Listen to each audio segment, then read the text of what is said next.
everyone, this is Anne Spencer and welcome to the Wellbeing channel. Yes, would you believe it? This has been too long coming. So apologies for not tuning in more regularly as I promised, as I'm always promising. I'll need to keep my promises.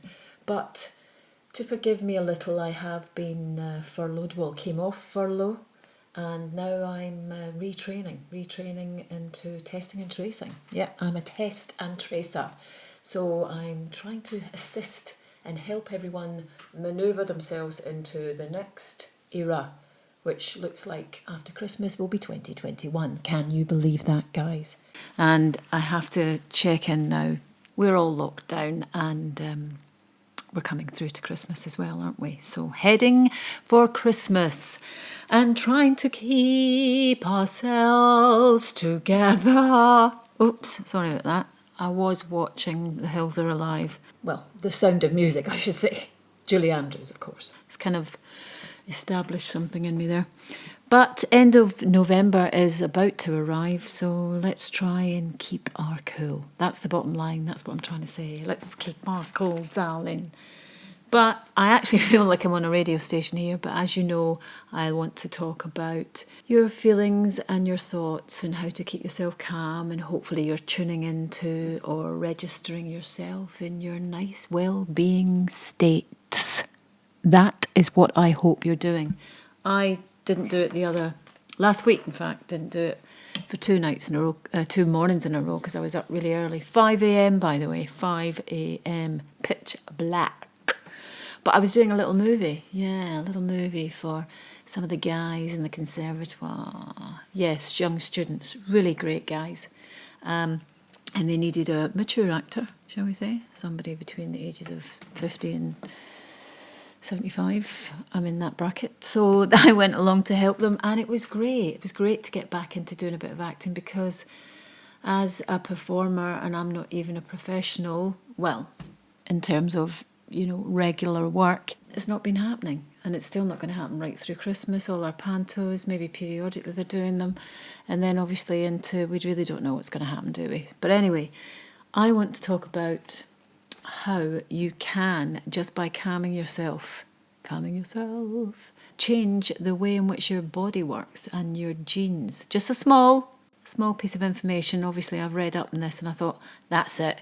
You've got to meditation. You've got to start and think and defocus yourself, because all these things and create a fantastic environment for your internal health. It's the whole holistic thing, isn't it? Positive ability of regenerating genes, as in genetics.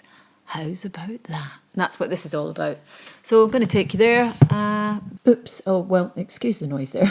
But I've got to read a little bit, because it's quite complicated. Well, not complicated, but I can't remember it all. But bear with me. This works for you guys. This works.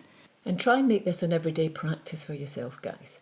Everyday practice is simply to develop the complete acceptance of all the situations you find yourself in, and those emotions, and even the people that you meet, and what that means to you, and how you can live within yourself when you know yourself. Yeah, don't want to get too deep there. But anyway, I'm going on to this genetic information. Let me just find it. Okay, right. Now, obviously, you have to have an open mind for these things. But an open mind, you can learn a lot more. Simplify anything, as we know, we've got to understand it. So perhaps I don't understand it completely. But a radical development, our own beliefs in genetics, quite simply. If you understand your genes, we're always blaming that's in my genes, that's why I do X, Y, and Z, But Mr. Bruce, was saying that genes do not make decisions. Genes do not turn on and off. Genes do not control. Okay, and you might be saying, and the relevance of that?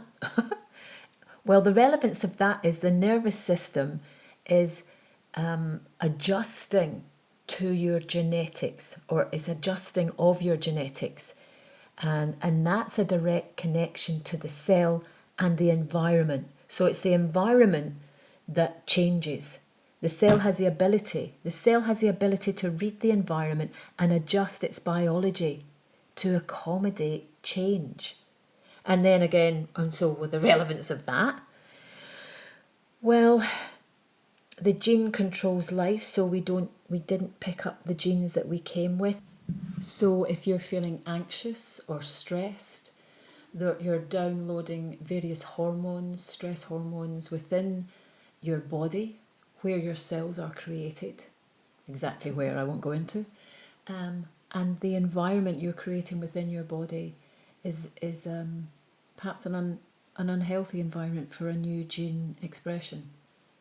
So you're creating a more unhealthy gene, whereby if you can create a healthier environment by thought alone, then your whole body, your whole system is working more efficiently. That's the bottom line. I mean, I could go into that more, but not being a neuroscientist, not being a scientist at all. But that is the basis of it, that you can control your physical health, even down to those stem cells, those genetic stem cells. That's what I'm saying. Yeah, that's what I'm saying. So brain and body is basically knocked out of whack. And so start now. You can impact your whole body. Basically living in stress is living in survival, like we said before, and it's really only for an emergency mode we want that. If long-term stress will create an unhealthier environment in your body when you're regenerating. That's the way I see it. That's the way I see it. Your brain and body is knocked out of balance. Remember, your subconscious runs everything. Right, so that's about it. That's all it was in genetics. Not exactly a lot, but it was just a snippet to let you know that what you're doing has an absolute holistic impact for the rest of your life. To know that, develop that tool for the rest of your life to facilitate permanent and healthy change overall. Your environment outside and your environment inside. I just wanted to share that with you. A small snippet, as I say, but I hope it was enough to alert you to what you're doing is all good, and you continue to focus on what you're doing day to day in your life. Don't take it for granted. So that was it. That is it. Basically, it turns out that we are creating our own perceptions. We can create our own perceptions, and what we create is our reality. Simple, bottom line. And if we have a negative perception, then we will create a negative, there's no other word for it, sorry, a negative reality, and you can create a positive reality. A positive placebo, in other words. Positive energy when you haven't done anything yet. Belief is the pill. That's it. A placebo. Belief is the pill. And nocebo, well, there you go. That's negative. That's equally as powerful as a positive belief. Get that. Get that. I like that. A lot of it is all down to your mind and your perception. So there, that's it. I can't really go on too much about that, can I? Really? Because it is quite complicated. I'm not a neuroscientist, but I just read those little snippets to let you know the importance of what you are doing for your physical and mental health. Yeah, the whole coherence of mind and body, that holistic way in which everything works, and it does. And if you believe that, you will continue very strong physically and mentally on your path that you are creating for yourself. Subconscious mind runs everything, remember that. No one can control or has the power over your mind and your physical health. Only you. It's your decision. It's all about you. Look at yourself as the power, and you will look after yourself much better and much more mindful. That's the bottom line. Well, guys, I love you all. Please subscribe. I won't be too much longer coming back for the next one. I am developing my own test and tracing. That is a bit of a learning curve for me, but I'm doing it, and I will tune in very soon. Once again, thanks for joining me, and remember, subscribe.